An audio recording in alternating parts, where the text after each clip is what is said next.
answer it. You don't need to see me. I'm here. Go on. Hi, Tim. Thank you so much for being here. You're the best. What can I say? This is pretty wild. Isn't it?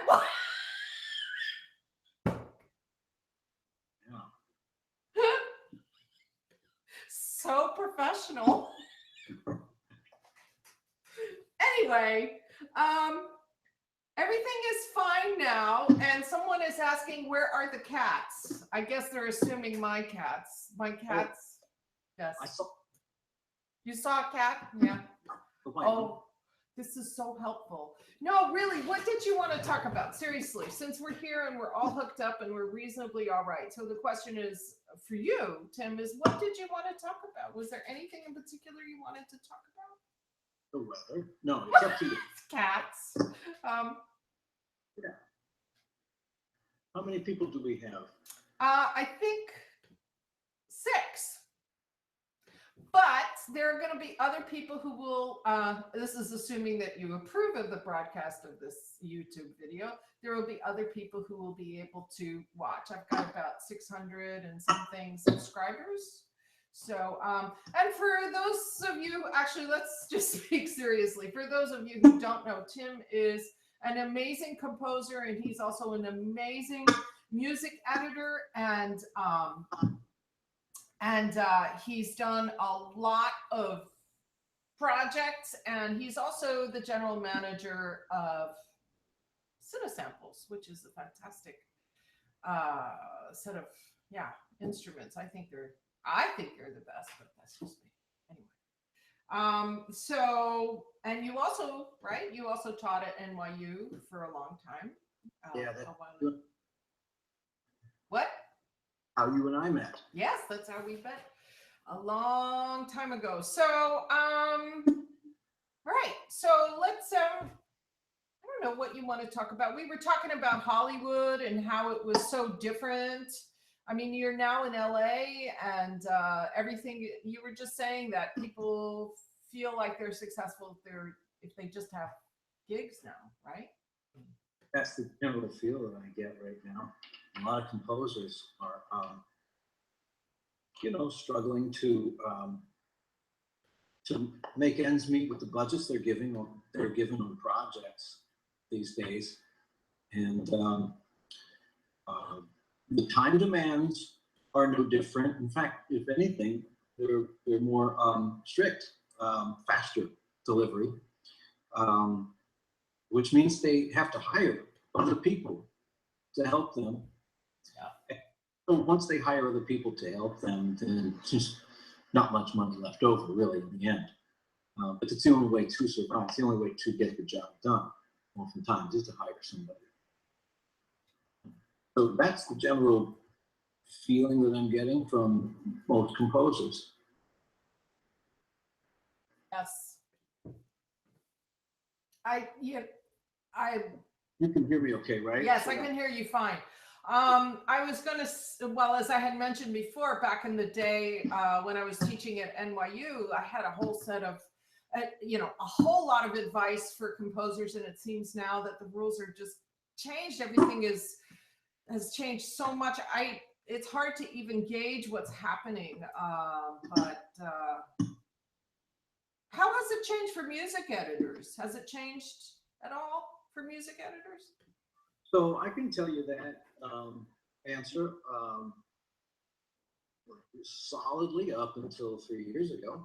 And that is that music editing has, in general, become viewed as a luxury item. Producers are trying to get that job done in other ways. They'll encourage a composer to hire an assistant to do that work, or they'll try to get it done by the picture editor. So obviously, they're trying to squeeze out line items from the budget.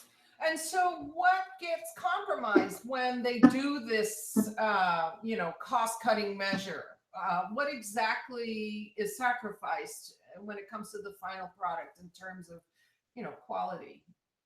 Certainly. I mean, a lot of different things, quality of edits, choices made relative to the picture.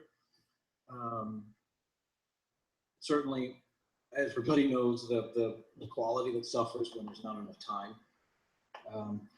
However, you know, generally speaking, audio is the redheaded stepchild of a film, and it's less paid attention to by everyone, viewers included. This is all general statements. Sure. So obviously, 3D graphics is really important. It's visual, people, it's more tangible than music. And so it's cared for less. So if something suffers, it's not as bad as something suffering visual. Yes.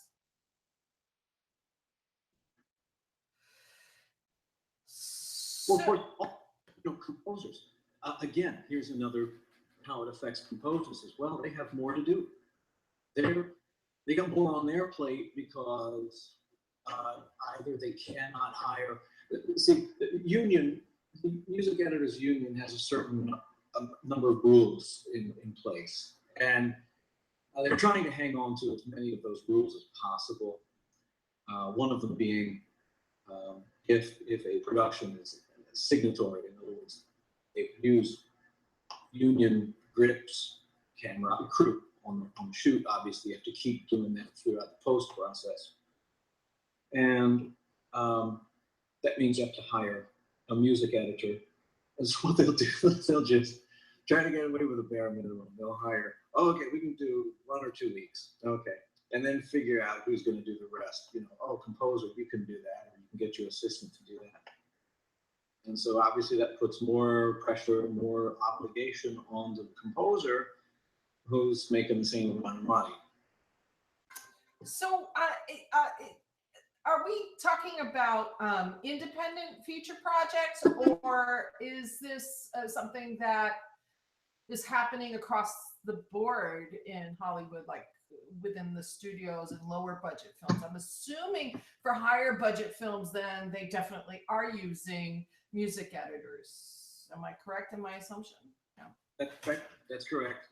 You know, the largest pictures, of course, will have music editors on for pretty much the duration of the post process. And that's only the top, what are we talking, 2-3% of films. And everything else after that is kind of Wild West, subject to anything. Or it didn't used to be that way. It used to be even the mid-level films were guaranteed that a music editor could have a decent job. And of course, it's also affecting other positions on films, but of course, I'm not that intimately familiar with the other positions. So what is technically sacrificed when they don't use a music editor? I mean, is it that the alignment of music to picture isn't as good? Is it that, does it have to do with the mix and the dialogue of the music? And I mean, you're not going to see it. What? You're not going to see it. You're not going to see it. Because somebody's always going to be there to pick up the slack. I see. So in other words, lots of people are doing more work than paid for. Yeah. Whether composer, the composer assistant, or the final dub mixer who has to go in and do a bunch of editing, or sound effects editor who has to do some music mix editing at the dub. You know, somebody's going to fix it because nobody's going to let crap go out. Somebody's going to spend overtime hours somewhere along the line. But I'm assuming that the quality of this work is going to be less because it's going to be squeezed out somehow. Am I right in my assumption? Yeah. You're not going to detect that difference, you know, in quality because again, I mean, if you're the final dub mixer and you a music editor, are you going to let that go? No. Yeah, so it sounds, yeah. I'm just going to jump right in and kind of shift the conversation a little bit because somebody is asking, about the technical future of samples. So what do you have to say about that? Yeah. Mhm. So we've seen how standard sample-based libraries have evolved. And we've also seen the introduction of sample modeling, which really sounds great. Of course, it has its limitations as well. And it's a little cumbersome to deal with unless you're a really swift programmer and a composer at the same time. Sometimes it can really hang up the creative process there. So technically speaking, in terms of sampling, certainly there's going to be evolution in how to more realistically portray the characteristics of acoustic instruments. Obviously, in the beginning of sampling, a lot of things were sacrificed simply because the technology wasn't available or didn't have knowledge of how to make that happen, like transitions, legato transitions, and so forth. So that will gradually become better.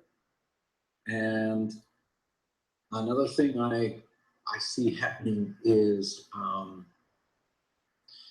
guess from more of a marketing perspective, is people will they're going to want to be able to, how should I say this, cherry pick the sounds that are in their template. And what I'm trying to do is to get a way that they can demo sounds a little more easier before they put. So that's more of a marketing thing. So I'm sorry, I was reading the other question that's coming up. So what you're saying is that somehow, I'm understanding this, that somehow the technology is going to be better. I mean, it seems to me that, you know, for example, Cinesamples will put out a fantastic new library and then something else will come up. How do you keep up with that? So we don't necessarily keep up. We just do. You just do. And it seems yeah. We're one of the companies that are definitely creating. Oh, there's a cat. There's a cat. Yes. We're one of the companies that's creating stuff. So sounds are like, you know, your bag of tricks. You know, we come up with an interesting little your bag of tricks, and it becomes, you know, a thing for people to use, and then people move on to another, you know, another little entry in their bag of tricks. They find something else, and there's something else, and something else. Sounds are always new; they're always evolving. You know, that's one thing. Sure, they're going to get better.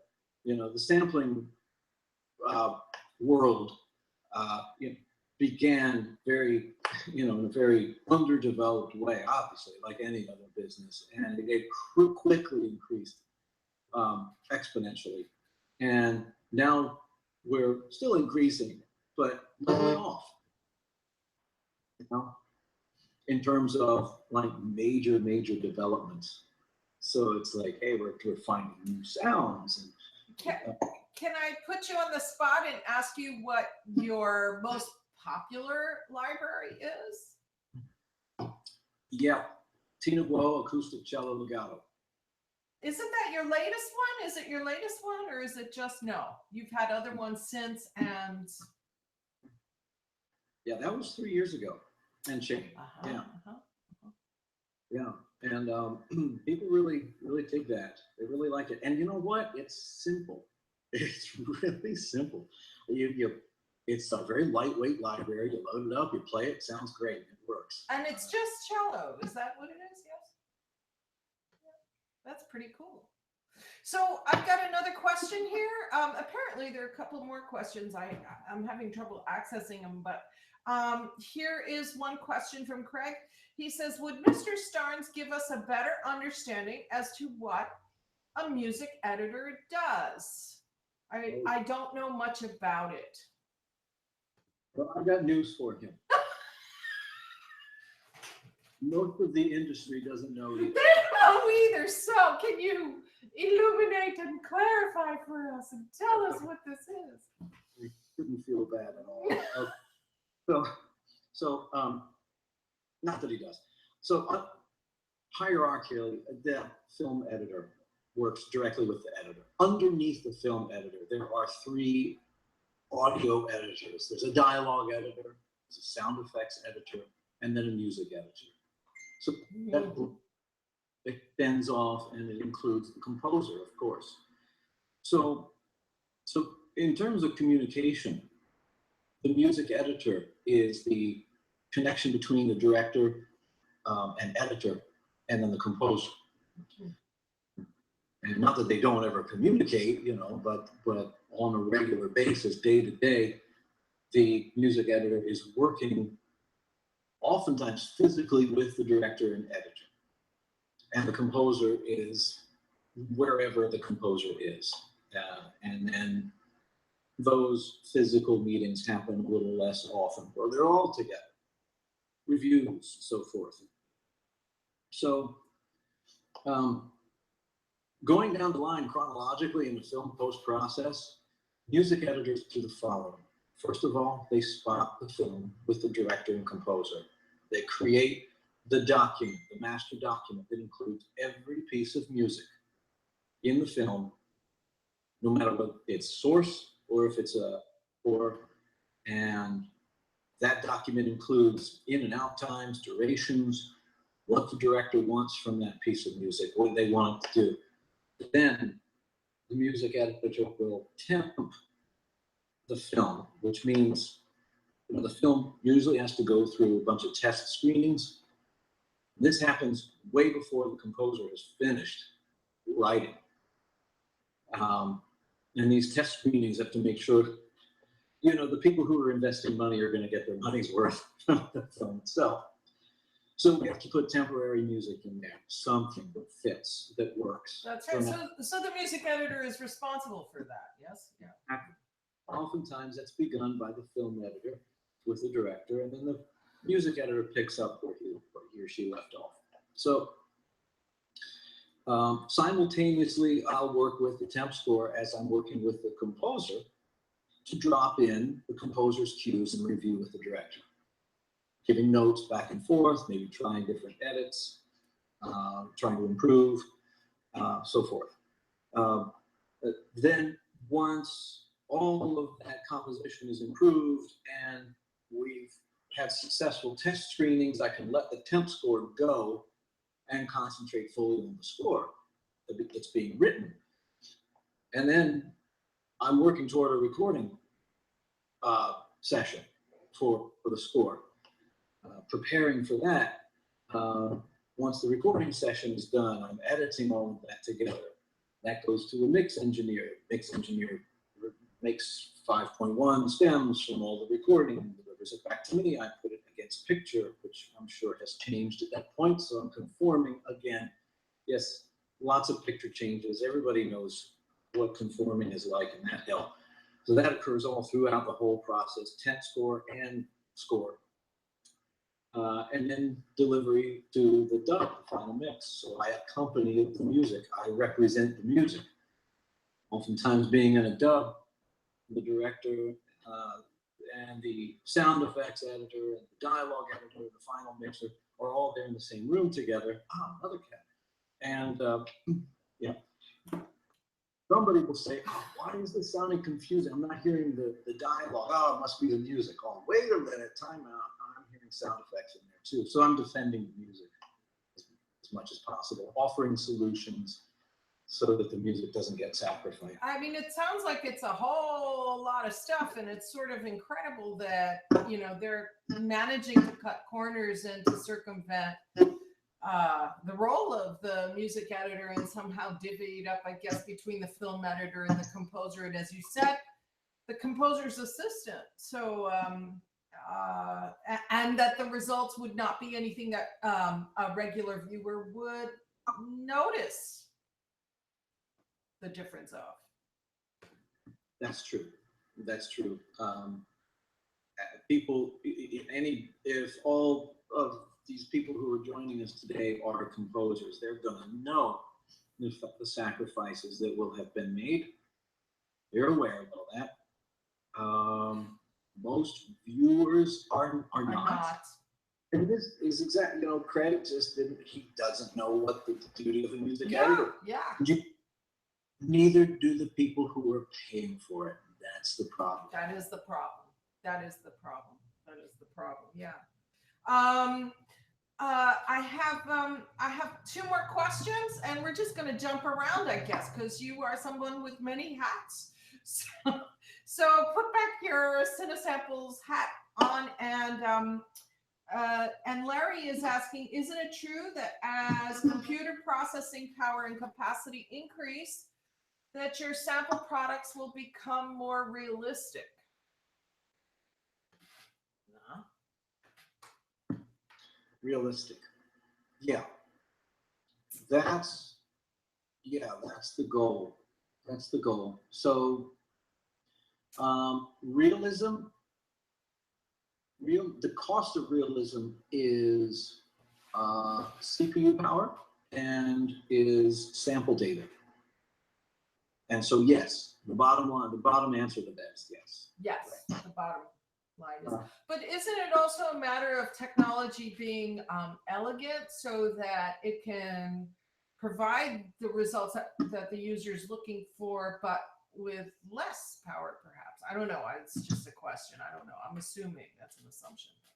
There's so many factors going on simultaneously. Almost every composer I know has a template that's like 300 tracks wide, and they've got a gazillion instances of contact, with this instrument, that instrument, and so forth. And while, we could make this really complex instrument that sucks up some CPU power and so forth, it's got lots of gigabytes of RAM. It's not going to fit well into most people's templates because they have to have a whole bunch of other stuff. So we're trying to be simple and just conquer one aspect of an instrument really well. And there you go. And if you want more, you can add that. You know what I mean? Yeah. So that said, Cinesamples has a variety of products. We have the simple stuff, Cinesamples, for example. We have complex stuff, that does a bit more complex work, and like the strings libraries and so forth. You got everything in between. Very cool.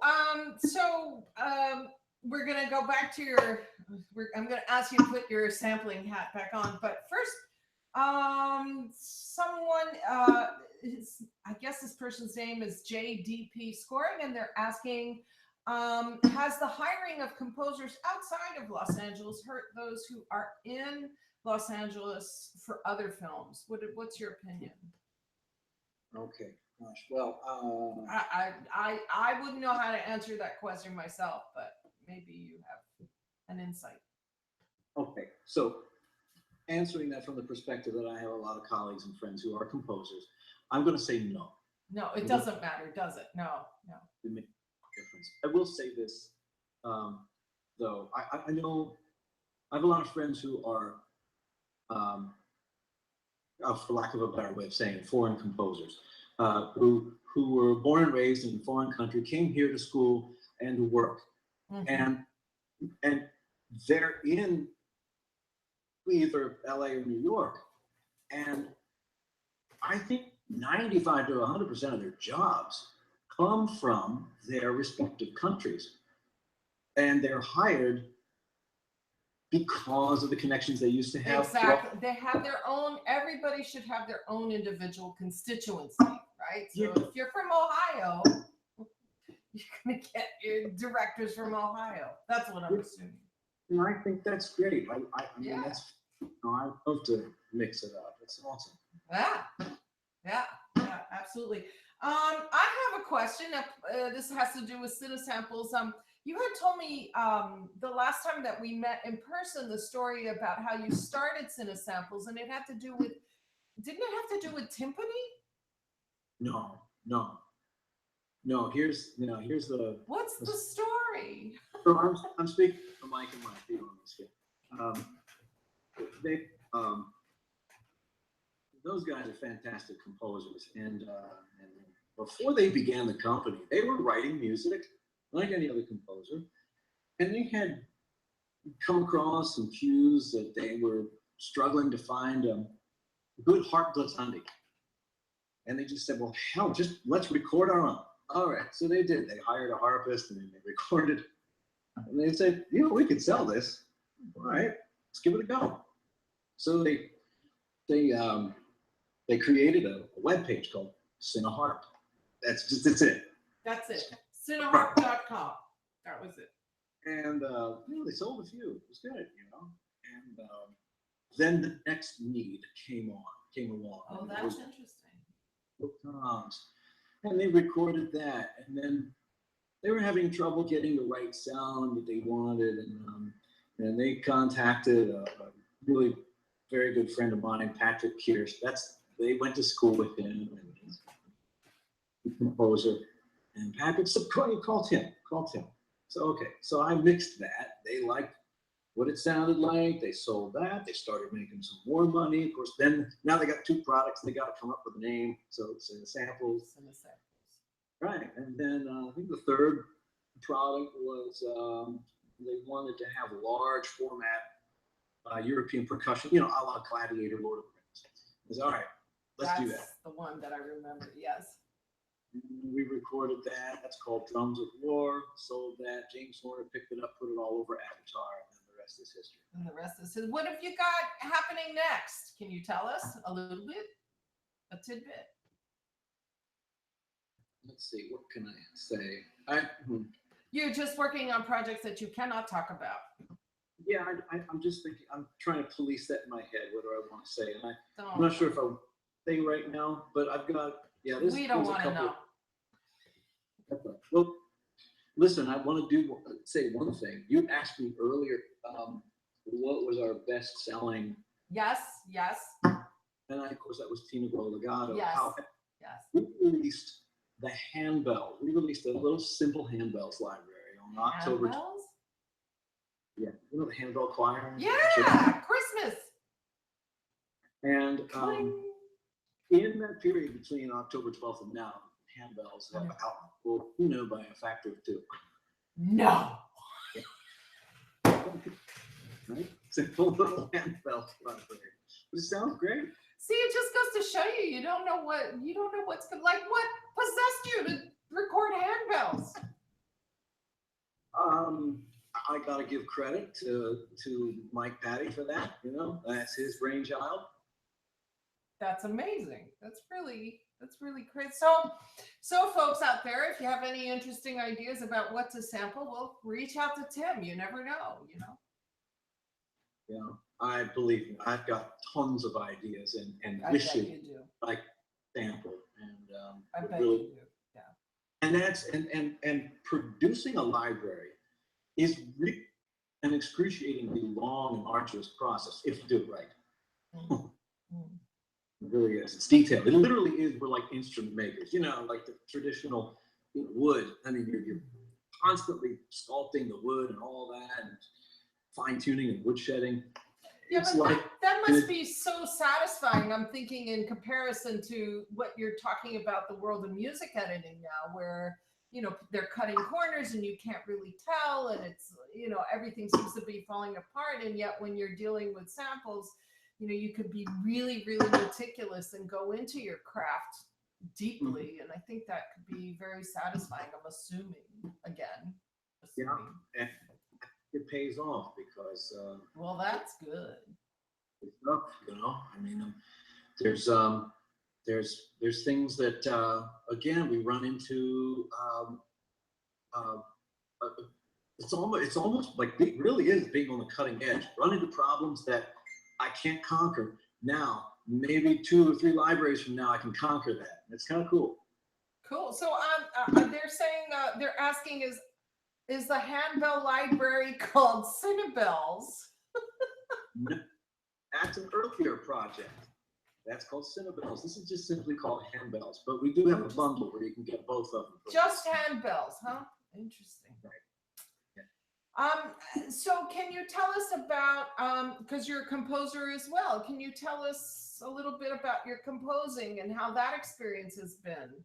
Can you say something about it? To understand this, my composing started really in earnest at the end of high school. And that's when I had a room full of synths, and Fostex X15 4-track cassette recorder. I did that a lot with bands. And on the road, band I was in, we won Star Search, we recorded at Prince's studio and so forth. What did you play? What did you play in the band? Was it keyboards? All the machines. Oh, cool. A lot of live sequencing and so forth. So go on, yeah. I think somebody wants to be fed there. I don't. So I'm going to fast forward to Lord of the Rings.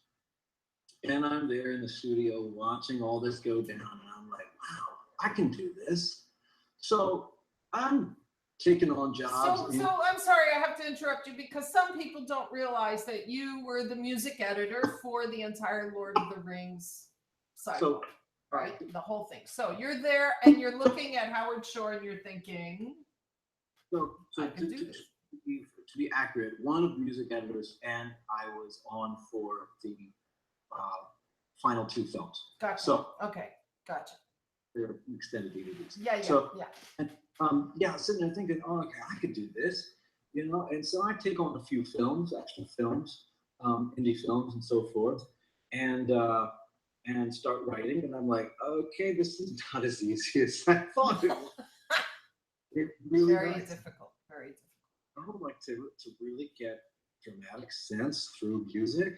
Wow, Howard just is so damn good. He makes it look so easy. Why am I not surprised? So anyway, but I grew, and I just discovered from that point, my talents are more accurate as a music editor than a composer, and that's why I stuck with that. Now, that being said, I still did write a few music for a few films. The last one I did was 2 years ago.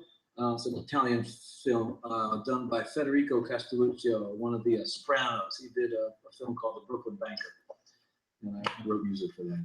Very cool. Also Vino in that. It was good. So I only because I want to be fair, you have an individual there in the background. We can see him, and I know his name is Brian. Now, what is Brian doing? Well, that's Ben. That's my. Oh, that's Ben. Yeah, my programmer. He's the guy that writes all the code. You talk about instrument making and the woodshedding. This guy writes all the code. So he's writing the code for Cinesamples right now? Yeah. I didn't realize my screen's so small. That is so cool. So he's a musician too? I'm just asking in particular for people who might be good with coding, who are also musicians, and maybe some opportunities that they might have. Is that his background, or is he just a computer person? Oh, he's definitely a musician. Musician. Cool. Very cool. Trumpet, keyboards. Yeah. Mm-hmm. Yeah, I do believe you gotta be a musician to a certain extent to do this. Yeah, you really do. Very cool.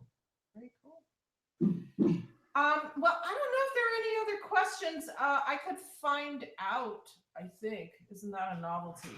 Do you want to say anything else? We're just having a conversation. I'm sorry about my cats. They're just all over the place today. It's fun. If there's any engineering questions too, I spent twice the time of an engineer than a music editor. Engineer.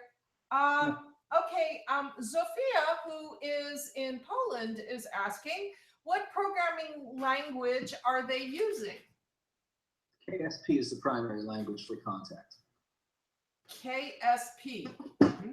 Yeah, it's a proprietary language for contact instruments. For contact instruments. Gotcha. Very cool. Any other thing you can think of that you might want to say? I'm so sorry. This whole webinar got all bamboozled because we had so many technical difficulties. You wouldn't even believe it. Yes, Sophia says thank you. Yes. We got 2 streams going right now. One is FaceTime, the other is Hangouts. But so I mean, really, gold stars for you. I mean, we finally figured it out. There are so many cats here. It looks like I'm living in a zoo. I'm not. It's my home.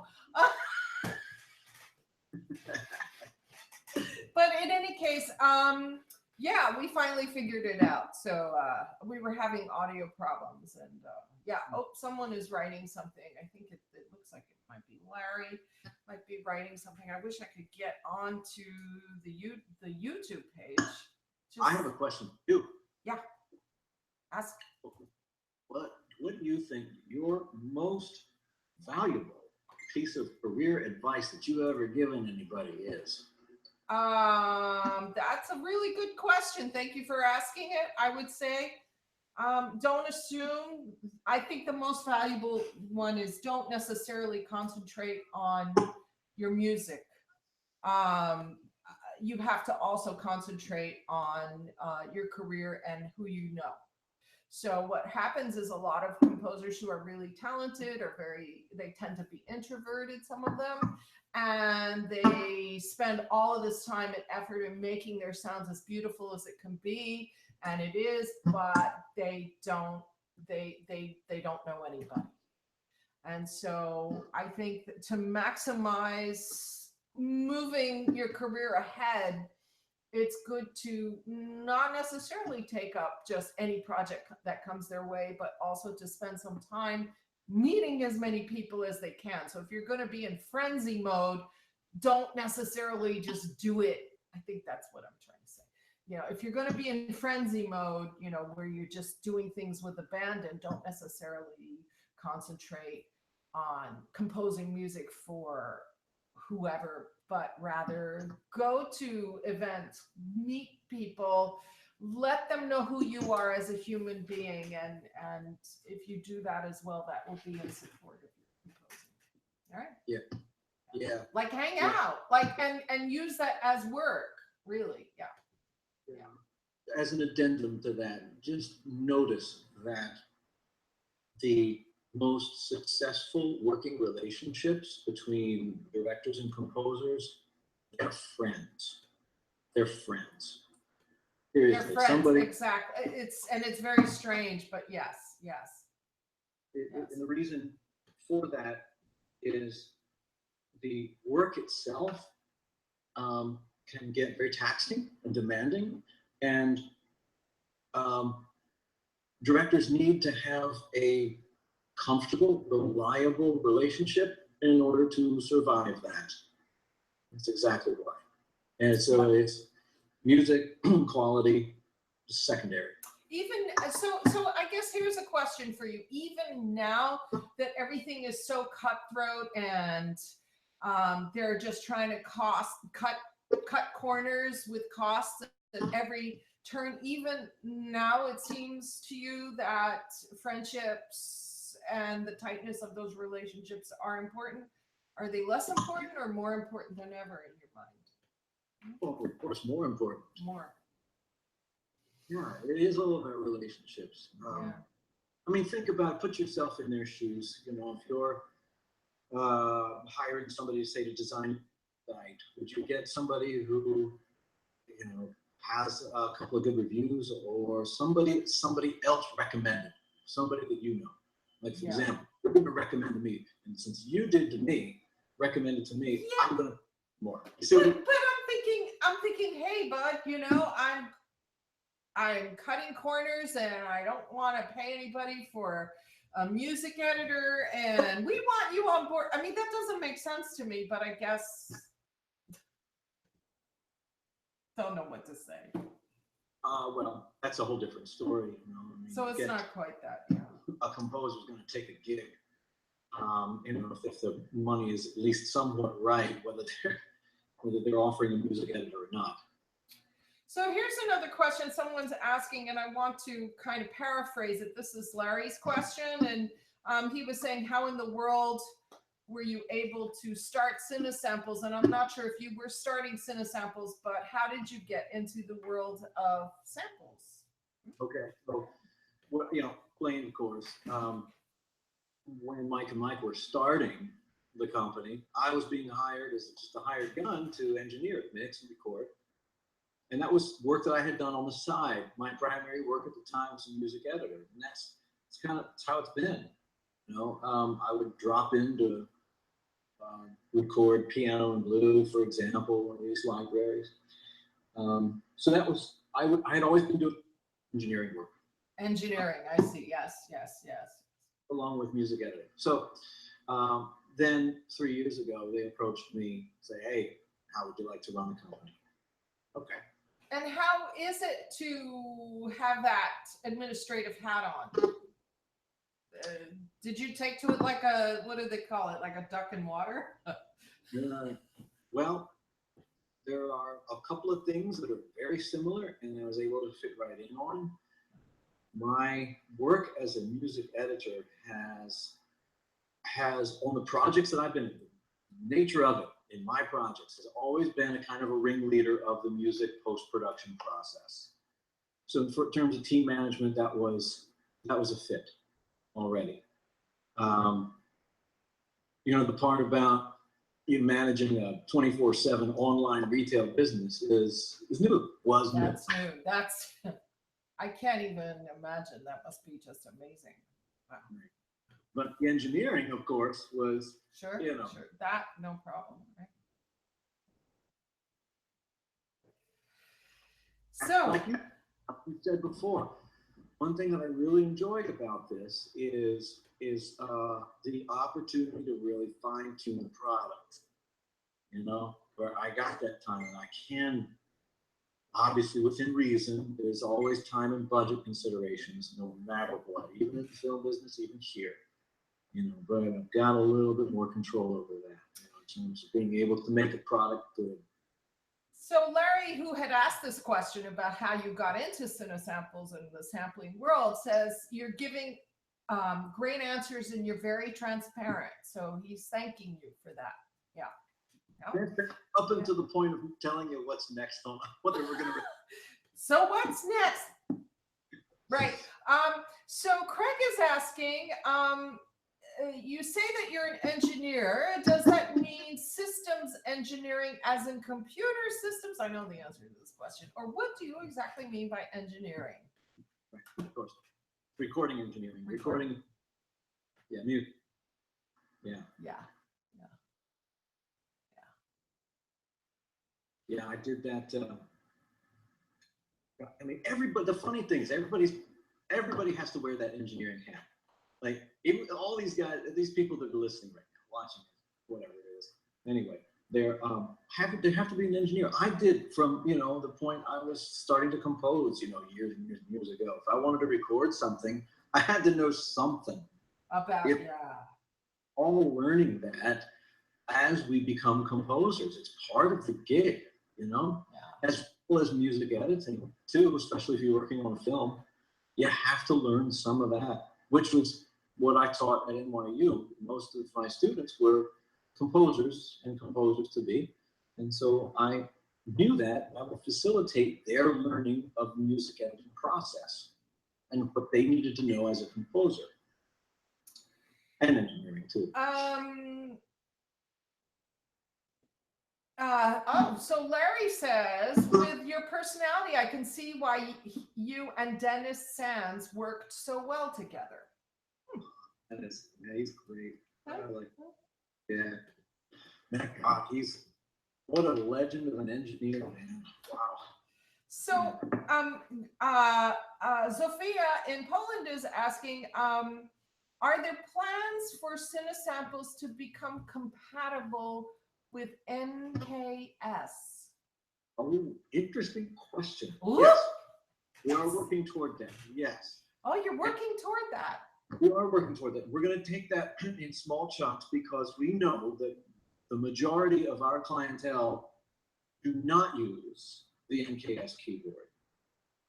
So can you explain to some of us what an NKS keyboard is? What, I mean, it's a, yeah.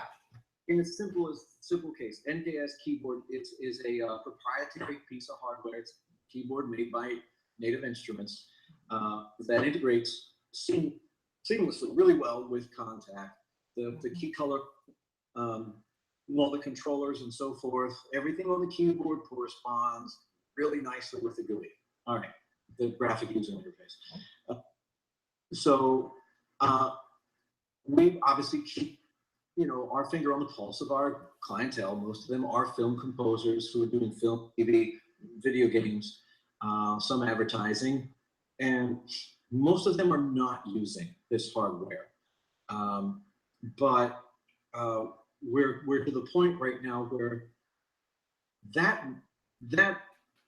if we did like 1 or 2 libraries for that might open up some doors. So we're going to work toward that. It's on the back burner right now, but we're working toward that. It's interesting. It's very interesting. Yeah. Super. Hello. I have a question. Do you have any pets? I don't. I used to have a cat. You used to have a cat. Very much like that one right there. Well, Sophia says, yay, she loves your answer about the NKS keyboard. So that's good. That's good. Yeah.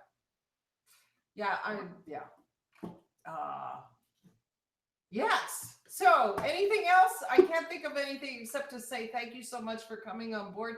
We've been wanting to do this for a long while and then to have all these problems with it. Oh my goodness. Oh, she says she wants to buy it. That's why she wants to, of course. So you get more customers if you have that particular setup. Yeah. She wants to buy it. That's why she was asking. The NKS? It's encoded for NKS. She was just asking about if it's compatible with NKS, I guess. So to be fair, the NKS keyboard, you can buy that from Native, and it will work with our products. However, you get that customized integration where the colors of the keyboard reflect exactly the key switches on our GUI. It'll work just like any other keyboard, but it won't be custom programmed. It won't be custom programmed. Yeah, she was mentioning the keyboard. Yeah. Yeah, I mean, it's so interesting because, composing in a particular DAW is such a personal process. And if you have these samples, you want them to be able to be interchangeable somehow. But it's still pretty amazing that MIDI is universal within the music world. That in and of itself is an amazing thing. They got that going early on. So yeah. I know. Is there anything that you want to say before we wrap things up? Anything? No, I don't think so.